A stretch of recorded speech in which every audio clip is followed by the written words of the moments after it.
How do you make a list of the 10 best Hindi films of the last 10 years? Honestly, I don't know.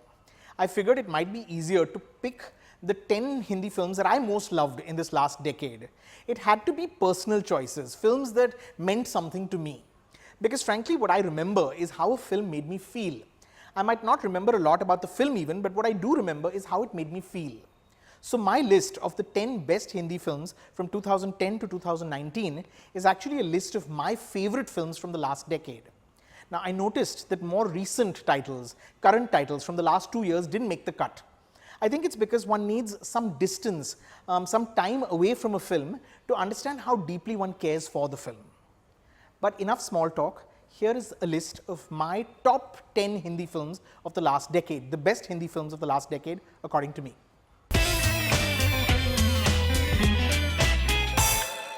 At number 10, Aankhon Dekhi. The beauty of this film that's written and directed by Rajat Kapoor is how seamlessly it marries the real, the lived in, with the whimsical. Sanjay Mishra was extraordinary as Baoji, the patriarch of a middle-class joint family in Delhi who decides one day that he will only believe what he can see with his eyes. It leads to rifts within the family, frustration for his wife played by an excellent Seema Pahwa, and many comical scenarios, including one where Baoji visits the zoo to confirm with his own eyes that tigers do indeed roar. I remember being seduced into the world that this film creates because it's so authentic and because there's tenderness and affection even in the most bizarre situations. हाँ, मुझे तो पता है कि तुम पागल नहीं हो, पर दुनिया को जाकर कैसे बताऊं कि तुम पागल नहीं हो? At number 9, Titli. Now, I'm not a big fan of violence and brutality on screen, but it's used to such great effect in this film, I remember being drawn into it completely. Titli, which is directed by Kanu Bail, is about a family of 3 brothers and an aging father. They're a poor family that lives in a squalid home in East Delhi, and they're violent criminals. It's what they do to get by. The film is about the circle of violence. It's about wanting to break away and escape one's destiny. Ranveer Shori, who plays the oldest of the 3 brothers, is extraordinary in the film and he's horrifying. I don't want to give away too much for those that might not have watched the film, but I remember coming away from the film feeling truly rattled.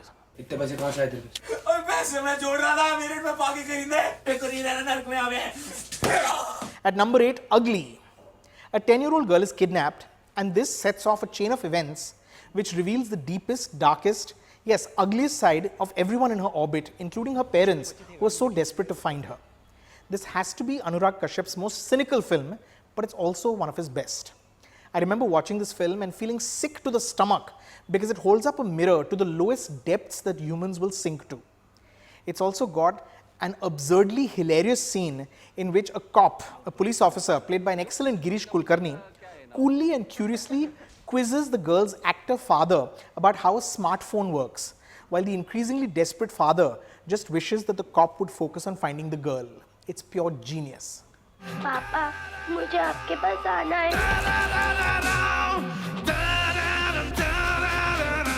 At number 7, A Death in the Ganj. I've realized I'm a sucker for films with strong atmospherics. This one, directed by Konkona Sen Sharma, is so detailed and so sharply written, you feel like a fly on the wall just observing this group of friends hanging out at a home in Makluski Ganj in the 70s. It's got a terrific ensemble of actors, but the standout is Vikrant Massey as Shutu, the quiet boy who's filled with sadness. He's so good in the role, you want to reach out, put your arm around him and protect him.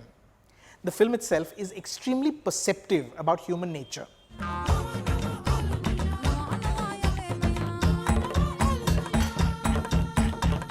At number 6, Queen. What a glorious celebration of life this film was. It starts, of course, as the story of this young woman whose fiancé dumps her on the eve of their marriage and she decides to go off on her honeymoon herself. But it's about finding one's happiness. It's about finding oneself. It's empowering. And it all unfolds in this entertaining, humorous manner. Of course, the film is held together by Kangana Ranaut, who's fantastic in it. And it's got crackling dialogue, which the actress herself co-wrote. Boot खरीदने गए कि rent करने? मेरा sense अभी वो बहुत अच्छा है, आपको धीरे-धीरे पता चलेगा. At number 5, Kapoor and Sons. I can't remember another film recently that captured the push and pull and the frequently awkward rhythms of family more beautifully, more honestly than this one. Shakun Batra revealed everything, the resentment, the regrets, the shattered dreams, the hopes simmering under the surface when two grown-up sons return home to their family in Kunur for what they think is an emergency.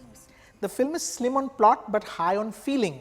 I remember coming away from it with a lump in the throat but also a smile, because in that family and in those moments, it's impossible not to catch glimpses of one's own. तू खाली अपने problem संभाल यार आप हर बात में मुझे ताने क्यों मारते हो? तू हमेशा बच्चों की तरह रिएक्ट करता है Shut up, Rahul. You shut up. At number 4, The Lunchbox. I loved every moment of this gentle, delicate romance between two characters that never meet.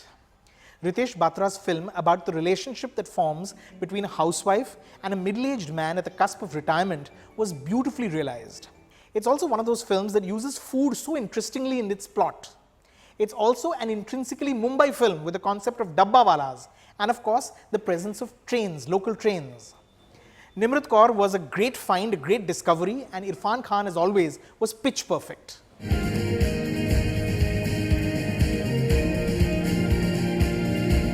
At number 3, Masaan. Set in Varanasi, this incredible film, directed by Neeraj Ghaiwan, about love and especially loss, features two parallel storylines that are so deeply affecting. I remember coming away from the film with a very heavy heart. There's a scene in the film in which Richa Chadda's character Devi is busted along with her lover by cops who barge into their hotel room. A police officer asks Devi why she went into that hotel room, why she had that sexual encounter.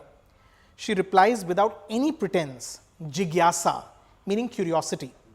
It's one of the most honest moments in any film.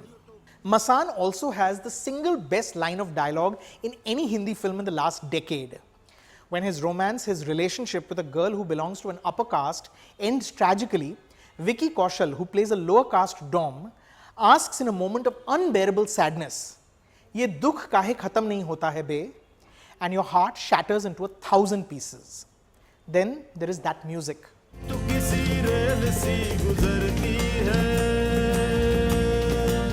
At number 2, Piku. This film, to me, feels like a warm blanket. It genuinely represents the coziness and the comfort of a warm blanket. Despite being this screaming match, this loud screaming match between cantankerous father and irritable daughter for the most part, there's a beautiful unspoken warmth in the film. All three performances were incredible, but the one that I remember stayed with me was Deepika Padukone's. So much of what she's saying is actually unsaid. She's performing at the top of her game alongside Irfan Khan and Amitabh Bachchan, who are both so good.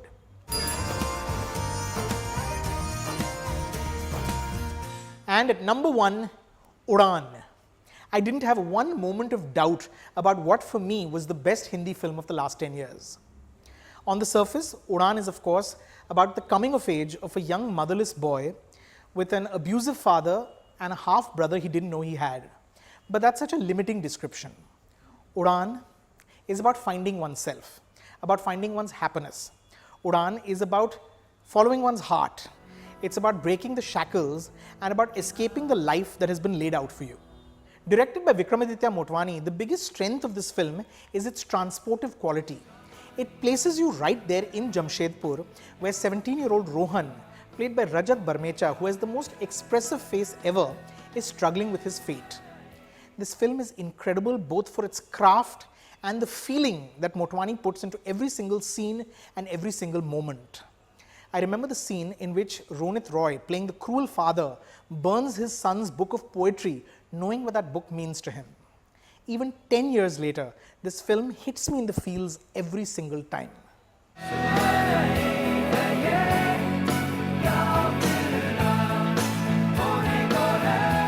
So those were what I thought were the 10 best Hindi films of the last decade, from 2010 to 2019. There were many other films that one remembers with great affection, but I promised you a list of 10.